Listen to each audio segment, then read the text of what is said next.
By the way, opening night tonight, Giants and the Yankees. And you can find that game on Netflix. Nice job, MLB. Let's bring in Ben Axelrod from Heavy Sports here on the Sam Bourquin Show, AM 1310 WDPN, and, of course, all across our social media platforms. Happy opening day. Ben, how you doing this afternoon? I'm doing well. How are you? I'm doing good, man. I'm just still trying to find out why MLB and their infinite wisdom thought it was a good idea to start the season out with a bang and put the game on Netflix. That's a hard thing for me to swallow, man. That really is.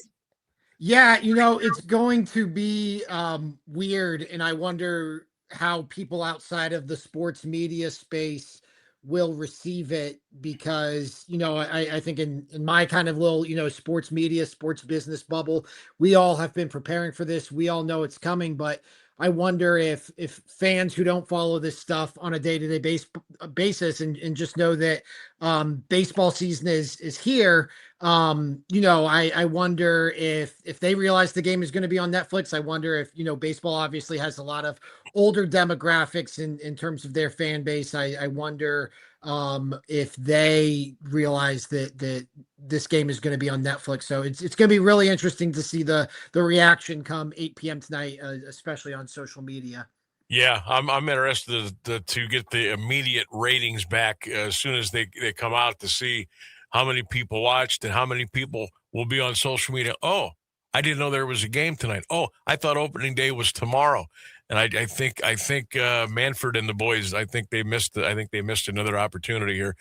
Coming off a really pretty exciting WBC. Spring training's been pretty good. The Cactus League, Grapefruit League. Obviously, there's that big black cloud hanging out there as far as what may happen at the end of the year with the with the agreements and everything. But I just thought they kind of missed the boat here a little bit. Ben, the Guardians open up tomorrow night out in Seattle, and the experts in Vegas have the over-under I've seen between 77.5. Some have up to 79.5. What do you expect out of the manager Stephen Vogt's Guards this year? Win total, and what are your expectations? Yeah, I was looking before we hopped on here just at the American League Central odds because the Guardians have won 3 of the last 4 American League Central titles. I thought, it was pretty interesting. The Guardians are at like plus 425, which is a pretty significant underdog. That puts them third behind the Detroit Tigers and the Kansas City Royals. And so I was surprised they are so far behind just when you consider they won it 3 of the last 4 years, and including as recently as last season. But, I think you look at the lack of investments in this roster. I think you look at the overall lineup and who do you trust? Who do you trust in this lineup? It's, you obviously you trust Stephen Kwan, but who knows if he's going to be here throughout the remainder of the season. We saw them obviously come pretty close to trading him at the trade deadline last year. And then you obviously feel good about Jose, and beyond that, do you feel good about Bo Naylor? Do you feel good about Kyle Manzardo? Like, those are probably the next 2 guys in terms of confidence. We've been having the same conversations about Gabriel Arias for the last 4 or 5 years. Brian Rocchio, I trust him in October. I'm not sure if I trust him in March or April at this point. And then beyond that, it's a lot of unknowns. It's what's Chase DeLauter going to do in his rookie season? What's George Valera going to do when he's healthy? What's CJ Kayfus going to do in his first full season up in Cleveland? So, you have a couple of guys you feel great about. You have a couple of guys you feel solid about, and beyond that, it's a lot of unknowns. And that's without even getting to the pitching staff, which has just become growingly, or I should say, increasingly unstable over the years. Yeah. It was. For so long, it was so set in stone that this was going to be one of the best pitching staffs in baseball. And now you have Bybee, you have Gavin Williams, and just like the lineup, it's a lot of unknowns behind those 2. Well, I look at what they're breaking camp with, and I was looking at their site today. Infielders, they got Gabby, Rhys Hoskins, CJ Kayfus, Manzardo, Jose, Rocchio, and Daniel Schneemann. The way they broke this up, and they had pitchers, infielders, outfielders, catchers. Outfielders, they only had 3 listed as outfielders: Martinez, DeLauter, and Quan. Obviously, Cleveland, their organization is in love with the utility guys, and they can play different positions and squeeze every little thing out of them that they can. But when you break camp with three outfielders, and Quanti's going to be in center field this year. I mean, who else is going to be playing out there throughout the year? I mean, are you going to throw a Kafis out there? Are you going to throw a Manzardo out there? They've got guys that can play a lot of positions. I get it. But I guess my dream has always been when I take that lineup card, I know who's going to be there 150 to 155 games a year. I got them plugged in. I know where my weaknesses are. I know where I'm going to get my power. I just never know when Stephen Vogt runs that card out there. Yeah, it's a great point. And even Angel Martinez, like, I'm not sure he's not like a traditional outfielder. He's another guy like Daniel Schneemann, who they've, traditionally an infielder, but they've moved to the outfield partly out of necessity. I liked the move to Quan to center field, because that told me, they want to get a little bit more power out of those corner outfield positions. And so I don't know, if that means that Chase DeLauder is going to be in the lineup every day. I don't know if that means George Valera, when he's healthy again, is going to be in the lineup. You brought up Manzardo. They have not been shy. I remember, back when they were playing in the World Series, and Carlos Santana, they had to stick him in the outfield for a couple of games there to skirt the DH rules. And it was like a big deal that they were sticking Carlos Santana out in the outfield. This organization now is not shy anymore about taking guys who are traditionally, infield players, whether that's middle infield, corner positions, what have you, and sticking them out in the outfield and trying to piece together a lineup. So this is really a organization that I do not think is concerned with traditional prototypes at certain positions. And yeah, I think the outfield thing, I think you're going to have Quan in center field, and that's going to be your stability. And after that, it's going to be a bit of, kind of making it up as you go.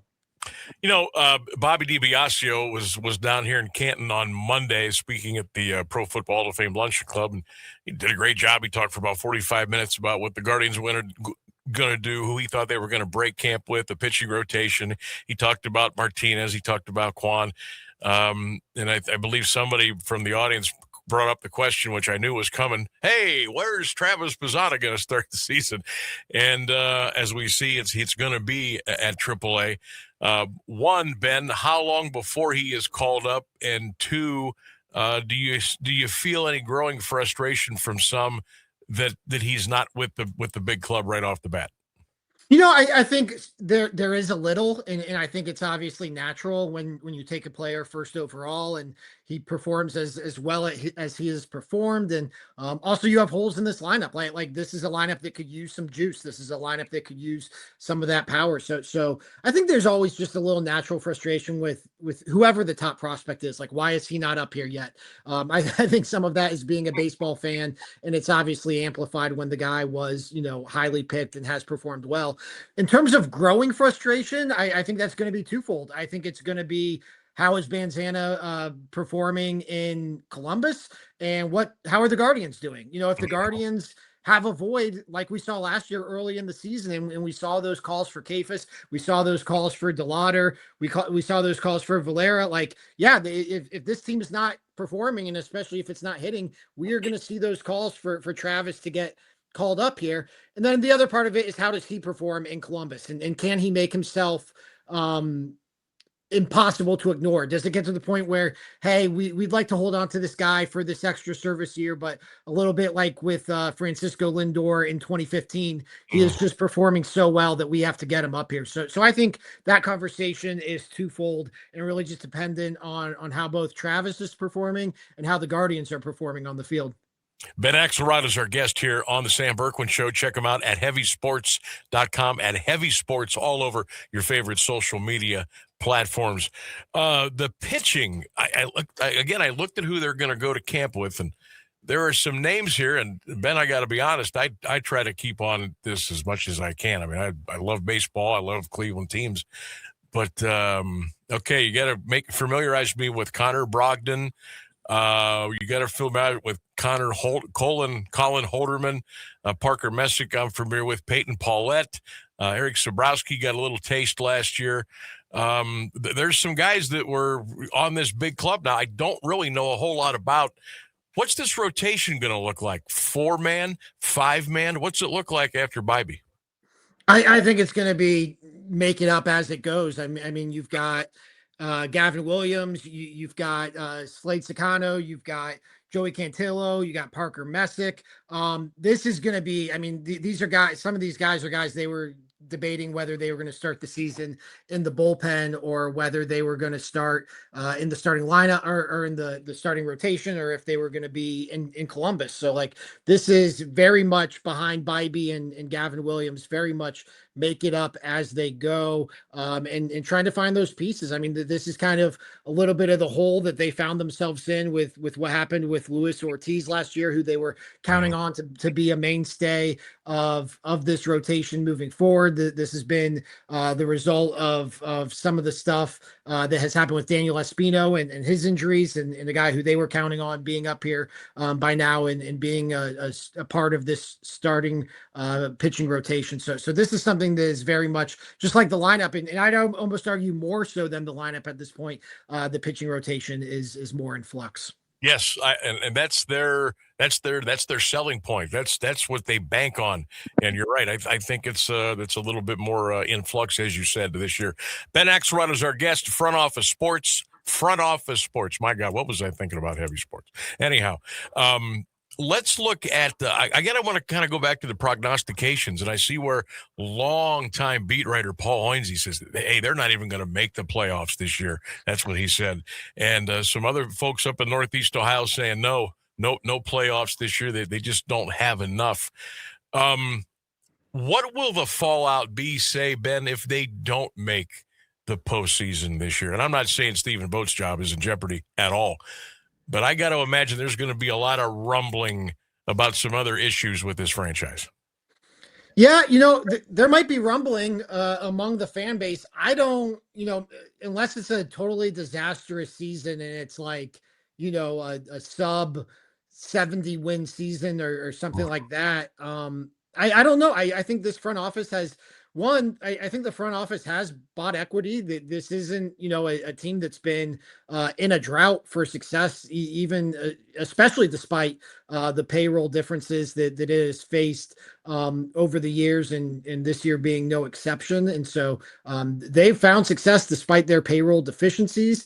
And then to that end, like, this ownership group has shown no urgency in terms of moving on from this front office or putting any sort of pressure on them. I think, if Paul Dolan's being honest about it, like, he would know that this team is at a disadvantage. This franchise is at a disadvantage with where its payroll stacks up to the rest of Major League Baseball. And so I don't get the sense like this is a make or break year for this front office by any means. You also have the looming potential ownership change in 2027 or after 2027, with David Blitzer having the option to assume primary ownership of this team. You have next offseason what everybody who covers the sport agrees will likely be a lockout, or at least some sort of labor stoppage. And so those conversations are going to be put on hold. I don't think you'll get like an emotional decision after the season, just knowing that the labor stoppage is likely coming. And so I don't know. I agree. I mean, Stephen Vogt's two-time manager of the year out of 2 years. Like, his job is more than safe. And then I don't get much sense that the ownership feels any differently about the front office. And this is for all, you could say for all the Guardians' faults, especially when it comes to spending, like, they have been a very stable and a very consistent organization. And even if this season comes off the tracks a little bit, which really history would tell you it's probably not. History would tell you they're more likely to contend for the AL Central than they are to miss the playoffs. I get the sense everybody's safe. One more on the Guards, and we'll move on to the Cavs. Just if I said, Ben, how far away from the Detroit Tigers are the Cleveland Guardians right now, top to bottom? I don't think it's as big as the betting odds would suggest. I don't think it's the Tigers are like a plus 110 favorite. The Guardians are a plus 425 underdog to to win the division. I don't think the gap is that significant. I mean, we saw the Guardians go toe to toe with the Tigers a year ago. The Guardians are the reigning, division champions. Obviously, it took a historic collapse from the Tigers to help make that happen. So you don't want to put too much weight on that. So it's somewhere in the middle.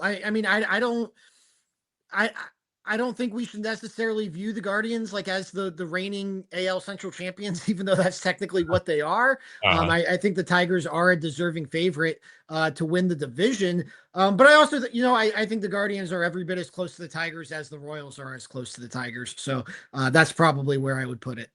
Ben Axelrod is our guest. Check him out at Front Office Sports, across your social media platforms. Front Office Sports, Ben Axelrod. All right, Cavs last night. Okay, we scored $1 million. We gave up $1 million, and I know. I listened to the press conferences last night that Mitchell and Mobley, and more importantly, Kenny Atkinson, were not happy with the way that team defensively showed up last night. Where are you with the Cavs now? We got 10 to go, Ben. What are we looking at? Yeah, they're really in a strange place. And I even think this, part of the calendar year, you're kind of just treading water, or you're at least hoping to tread water and get into the playoffs, get healthy, hopefully be in a good rhythm, but most importantly, be healthy. They're not playing particularly well, but they're also winning. Like they're 13-4 since the James Harden trade, which I think is probably the most fair line in the sand to draw in terms of how to evaluate this team. Like they have played well, or they have won since the James Harden trade. They played well early. I don't think you could say they've necessarily played well these last, this last week and a half, 2 weeks. And so, yeah, I mean, they're going to have to figure out the defensive stuff. Obviously, less so than was the case with Donovan Mitchell and Darius Garland, but Donovan Mitchell and James Harden present some challenges on the defensive side of the floor. You hope that Evan Mobley and a hopefully healthy Jared Allen can clean that up behind them, but we also know those two aren't necessarily the most ideal pairing to have on the court at the same time. So yeah, they've got to figure out the defensive side of the ball, but they are still winning. They are putting themselves in a good position. I think you look at the state of the Eastern Conference, even with Jason Tatum back in Boston, they are right there, with the New York Knicks in terms of favorites to win the Eastern Conference. So, to this point, I think this regular season just drags on for so long that you kind of just want to get to the playoffs. And that's kind of where I'm at is, all right, let's get to the postseason. Let's flip this switch and let's start to play some of these series. Cause I think we've seen, we've seen just about every version of this team in the regular season. I want to see what this team looks like in the postseason. I agree. So I assume that we're all thinking that the Cavs are just going to nestle in that 4 spot. There's not going to be any movement there. So you'll have the 4-5 with Toronto, and then you'll probably go play the Pistons in the second round. You're pretty comfortable with that route? Yeah, for sure. I mean, I didn't even mention the Pistons there when I talked about favorites in the Eastern Conference. And obviously, what's going on with Cade Cunningham throws a big wrench in that. If for whatever reason, because of this injury, if Cade's not able to play in the postseason, by the second round, I would imagine he should be out there, but you never know how these guys are going to heal and how it's all going to come together after such a long time off, especially on a team that, doesn't have a track record of postseason success. They had that competitive series with the Knicks last year, but other than that, this is not a Pistons team that has been battle tested. And then I think, fair or unfair, every Cavs fan I know is more than happy to see JB Bickerstaff in the playoffs, because we've seen that story before here as well. And so, yeah, I mean, Toronto is not a team that strikes any sort of fear in me. And then, I have, in terms of the Eastern Conference, I have a lot bigger concerns about the Knicks and even about the Celtics than I necessarily do about the Detroit Pistons. Outstanding. Jared Allen, do we know anything on his situation? No, not that I've seen, and it's kind of strange because this was a injury that kind of came along quietly, and it's kind of game to game, and it's tough to tell. I mean, they say he's trending positively, but they're also being very vague about whatever it is that's going on with his knee. So, yeah, I mean, the way he was playing, especially since the James Harden trade, they need him out there. If this Cavs team is going to be the best version of itself, they're going to need Jared Allen out there. And so you'd really like to see that. They say it's trending positively, but he's missed 9 games at this point. So you definitely would like to see him back out there, especially with that chemistry he's already shown with James Harden. No doubt. Ben Axelrod is our guest. Check him out. Front Office Sports. College basketball. Just real quick before I kick to the Sweet 16. Who's going to take the job at North Carolina? The buzz has been Billy Donovan, the Chicago Bulls current head coach, and obviously the former Florida head coach. So I think that he's the buzziest name. It would be kind of a weird fit. He hasn't coached in college in over 10 years. I mean, most of those star players he coached at Florida, Joakim Noah. I mean, Al Horford's still playing. Corey Brewer, like most of those guys are either retired or at the very end of their career. Like, I don't know how much cachet Billy Donovan, the current Chicago Bulls head coach, would carry in terms of recruiting. So, other than that, they're looking at Tommy Lloyd. I'm sure they'll try to make a run at Dusty May at Michigan. This is one of the premier jobs in all of college basketball. So I would expect a big name, but Billy Donovan would just be a weird fit to me, but this is also the same school that hired Bill Belichick as its football coach. So who knows? I had a crazy thought, and I'm sure you've seen some of the rumors, and a lot of it's probably BS, but Bill Self's going to make a decision here whether he's going to retire or not. I guess that there's no way in the world he would go to Carolina, would he? No, I mean, if Bill Self retires, which I think is a real possibility because he's had health issues, it's going to be to retire. Like, okay. I think that, if he steps away from Kansas, which is as blue blood of a program as there is in college basketball, even though we have seen coaches leave Kansas for North Carolina before. So I guess it wouldn't be unprecedented, but I mean, Bill Self's been at Kansas for 20 years. He's won 2 national titles. He is, one of their preeminent, if not their preeminent, coach, at least in terms of the modern history. So yeah, I mean, I think Bill Self, I think he'll coach his last game at Kansas if he hasn't already. So I expect if he leaves, it will be a legitimate retirement. All right. One last one, and we'll go out on a bang. Ben Axelrod, your final 4. Who do you got? Oh man, I don't even I would say the 3 remaining number 1 seeds. So that would be Duke, Arizona, Michigan, and Houston. Like I just think this thing has gone so chalk that if Florida hadn't been eliminated already, I might have thrown Florida in there instead of Houston. But now that they're out, Houston kind of has that path, which I already thought liked Houston in that matchup. Just Calvin Sampson and what he's been able to do defensively with the Cougars. So yeah, I'll just go chalk, and odds are at this point I'll hit 3 of the 4. There you go. That's a winner. Ben Axelrod, our guest, Front Office Sports. Check him out. Does a great job. Again, Front Office Sports, all your social medias. Ben, thanks again for the visit. We'll catch up down the road. Appreciate you. Absolutely. Thanks for having me, Sam. You got it. Ben Axelrod, check him out at Front Office Sports on X, Instagram, Facebook. Does a terrific job out there.